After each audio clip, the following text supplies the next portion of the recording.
Hello, I'm Kami G, and welcome back to our Save the World tutorial videos. So today we're talking about ventures again, and specifically the sort of quests you can do to gain venture XP and rewards. So specifically in this video, the one we're going to talk about is Cut the Support. Now I have already done this quest, but I do have footage of when I was doing it, and obviously the hints and tips towards that. But yeah, it's going to be in this area here. Obviously, I've only got one more left to do because I have kind of been sweating this. But yeah, it'll be Cut the Support, and it will be when you get to the 94 plus in Flannel Falls Venture Zone. Or obviously, if it's a different venture series, it'll be a different one. But it's around that sort of power level. And what it entails is killing lobbers and flingers. Now, lobbers, you get them all the time. That's fine. But flingers, they're a whole kettle of fish of their own. They are quite hard to find. So if you've clicked on this video, I presume, and hopefully, I'm hoping, that you're struggling to find flingers and you want to know the best place to find them. Because there are certain ways you can sort of force them to spawn, and also missions that are better for finding them. So, first off, obviously, it's 94 plus power level. If it's a different one on a different ventures, obviously, just make sure when you get this quest, you're only going into 94 or above missions. The last thing you want to do is load into like an 80, 82, whatever it is, and then see loads of flingers and think, I could have been doing my quest here. So yeah, first off, that, I know it's probably obvious to most of you, but some might not click it, I guess, straight away. So just wanted to mention that.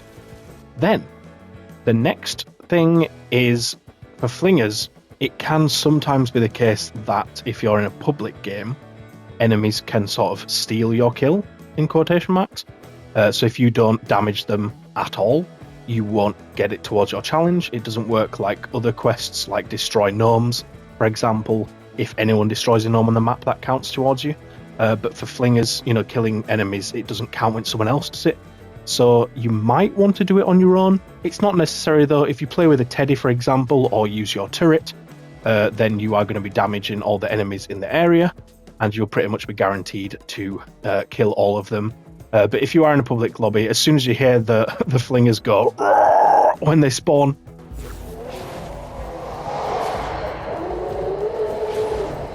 just have headphones on so you know which direction to look straight at them, and just shoot them.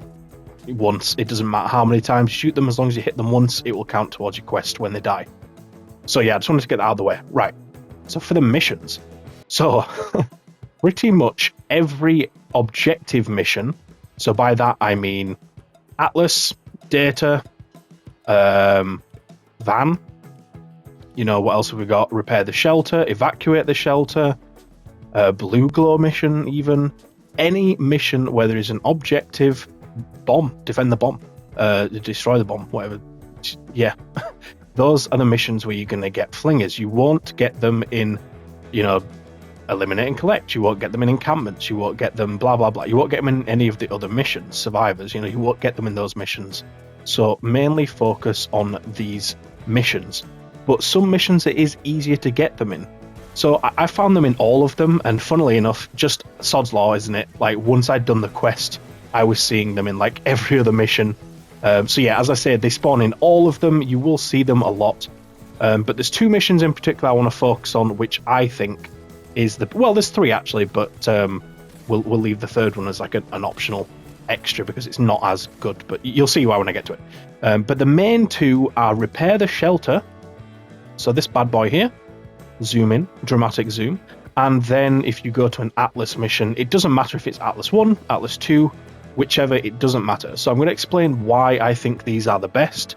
And technically, the retrieve the data would be fine as well, for the same reason of the Atlas. But I think the Atlas is better. From what I've seen, I've personally experienced more flingers in the Atlas missions compared to the data. I think it's because the storm comes in, so they don't want to add too many in that. I'm not sure. But yeah, for the Atlas mission, the reason is the defense lasts 8 minutes, and every 2 minutes, the direction of the storm changes, but the enemies in the storm also change. So for 2 minutes, you might get just regular husks with shielders maybe, and then 2 minutes are up, the storm direction changes, and then you get different enemies. So then in that next 2 minutes, you could get Flingers. So each of these 2-minute windows in the mission, so you're going to have 4 different windows of 2-minute, enemies coming in. Each of those is a chance to get Flingers. Now, you won't get 10. You might if you get really lucky, but generally you're going to get maybe like 3 or 4. They don't spawn throughout the entire wave, which is annoying. You could get 5 or 6 if you are, very lucky. So you could get it in 2 missions, which is great. And even if you got 2 waves as well. I don't think I've actually personally seen it be in 2 different waves in the Atlas, but yeah, that's one of the first ones. And honestly, it's one of the best missions to go for it.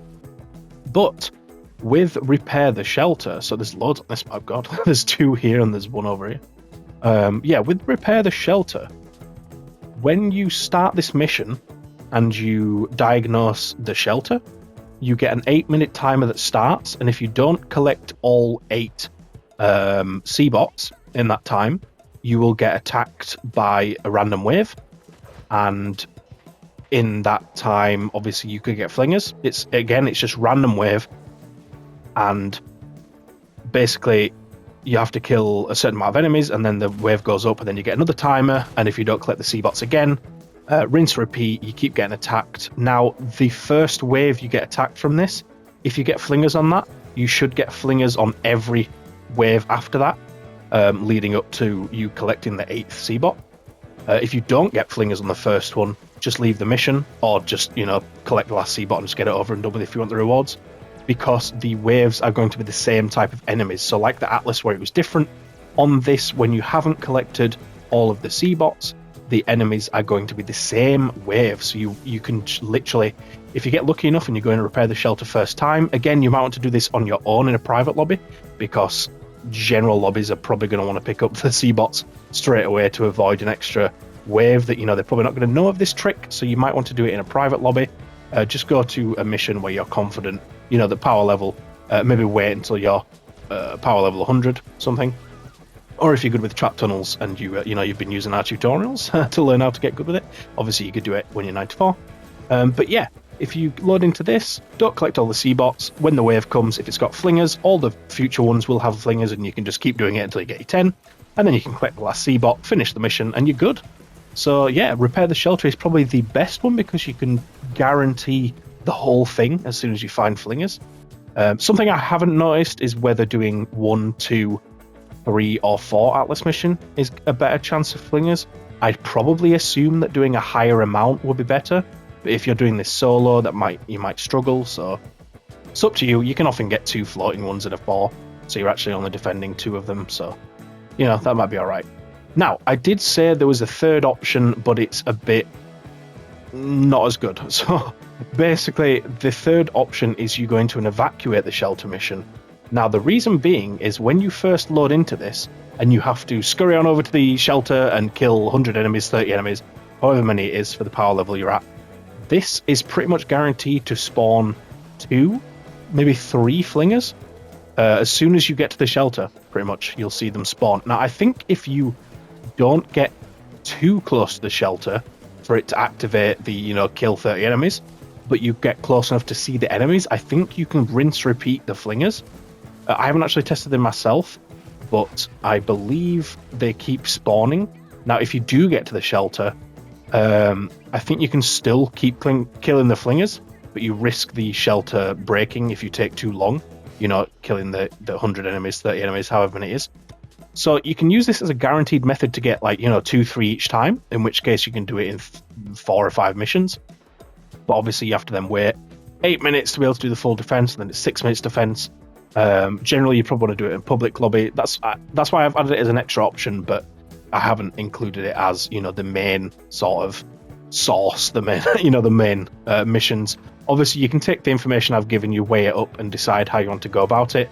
Personally, I think the best method is doing Atlas. That's what I did, and that's what got me through it the best, because I can't be bothered going in to repair the shelter, waiting the 8 minutes, and then if it's not Flingers, I have to do it all again. I can't be bothered with that.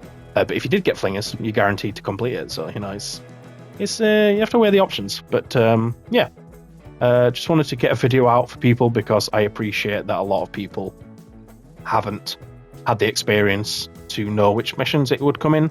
And previously, me a few years back, I wasn't really sure, and I would go to Reddit or whatever to see which missions. And now that I've done testing myself, I can give the best advice to you guys. So yeah, hopefully this helped. Hopefully you can get out there, complete that quest, get your rewards, and then unlock the next mission, because you can unlock some nice superchargers as you get to the top end of these quests, as well as Venture XP. So yeah, I appreciate you checking in to the video. I appreciate you being here. Please do leave a like, comment, subscribe, all that good stuff if you found it useful. If you didn't, let me know why, and I will see you in the next video. Cheers very much.